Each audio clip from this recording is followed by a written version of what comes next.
Сега сме поканили в студиото двама души, които се надяваме да дадат някакъв лъч светлина в нашето всекидневие. Това са Пламен Димитров, президент на КНСБ, и Евгений Иванов, изпълнителен директор на КРИБ. Добро утро и на двамата. Добре дошли. Добро утро.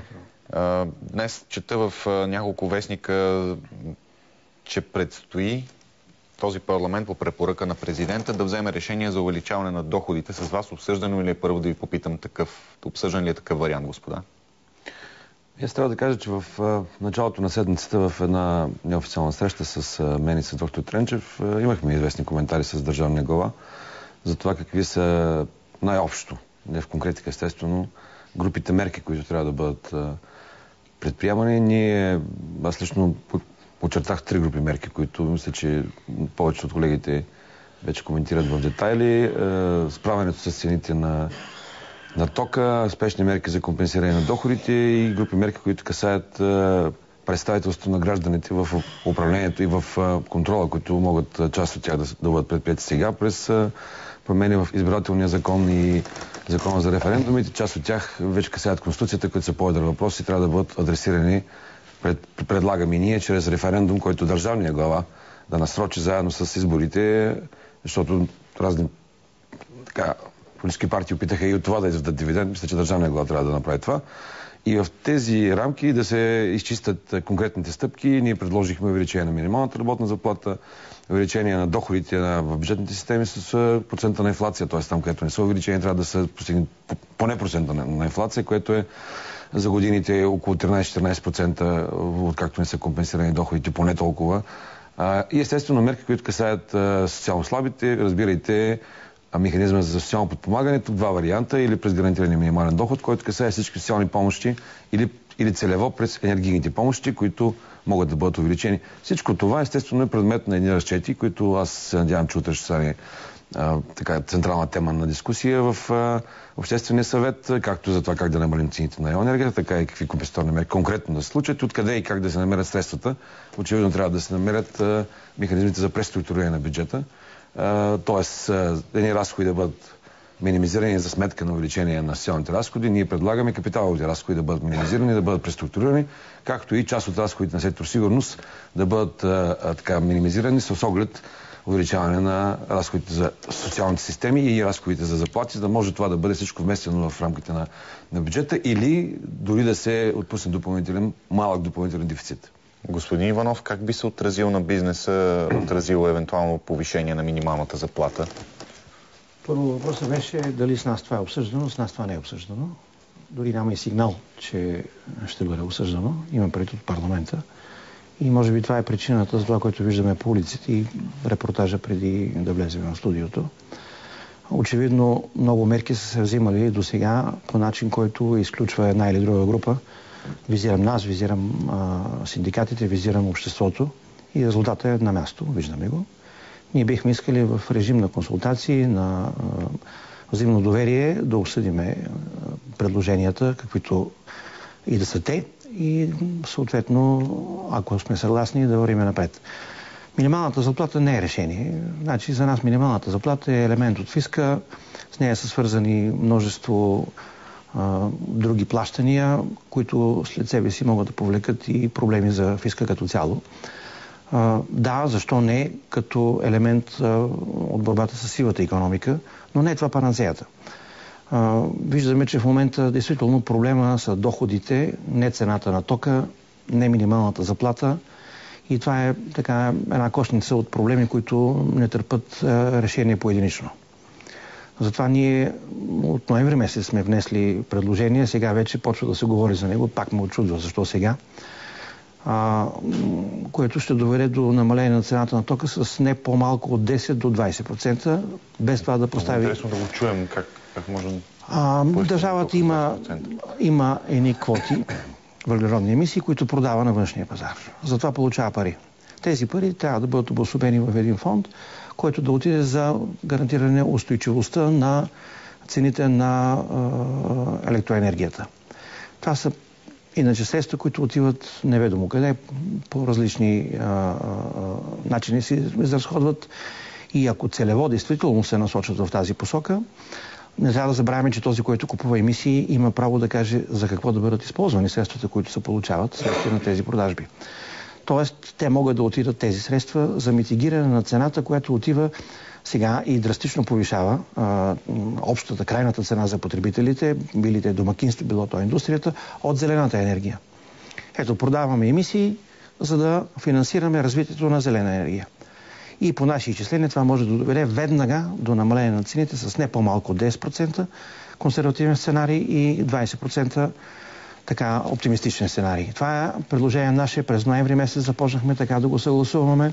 Съгласуване с Министерството на икономиката, съгласуване с Министерството на финансите, съгласуване с Министерството на околната среда.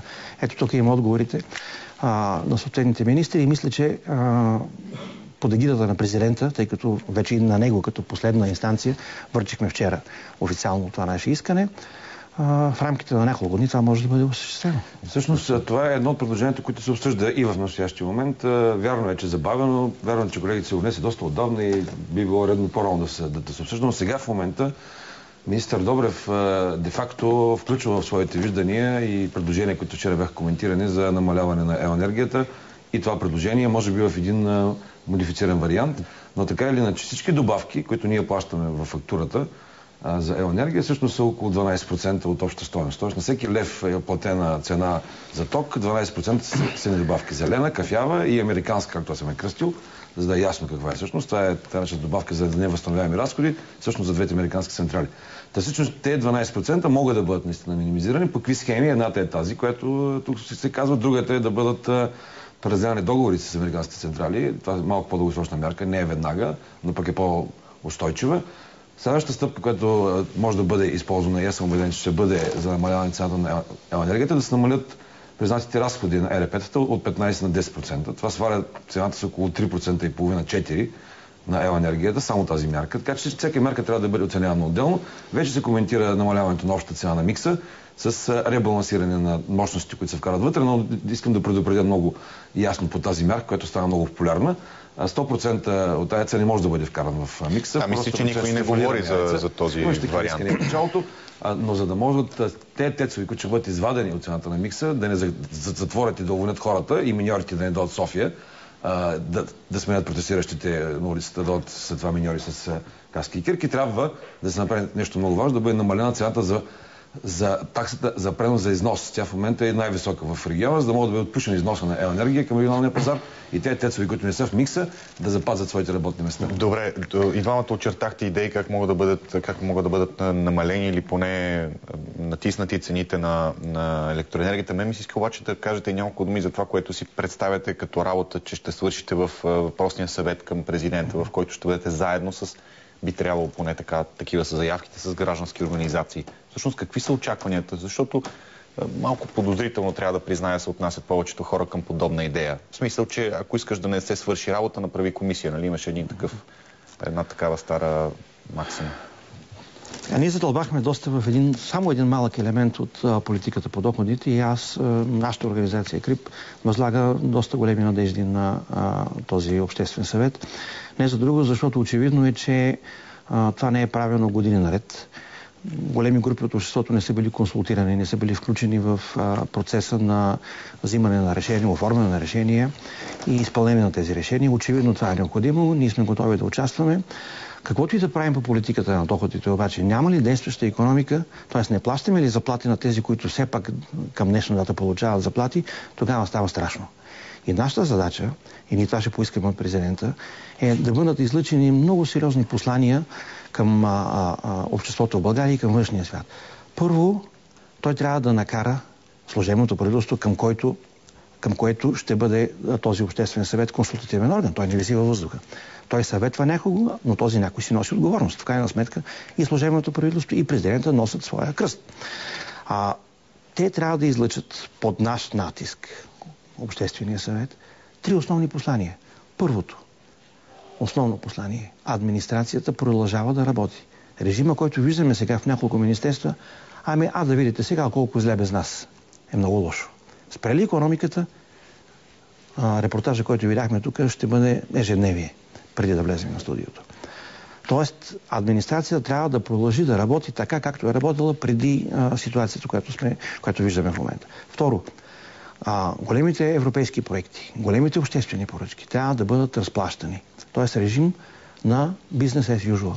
Защото това са начислени, но ако не се получат парите, ще бъдат неизплатени работни заплати, неизплатени осигуровки, неизплатени задължения към доставчици, подизпълнители и така нататък. Тоест кризата става огромна. Тя не само се задълбочава, но се и разширява, ако този сценарий не се осъществи. И третото нещо, трябва да продължи работата по новия програмен период.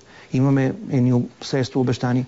Ако не си ги вземеме, вярвайте, 26 страни членки ще се мъчат всеки да дръпне от нашата баница и аз няма да им се сърда. Те ще бъдат прави. Освен това, което казваше на Иванов, за което мисля, че съм почти на 100% съгласен и с европейските фондове, и с механизма на работа на администрацията.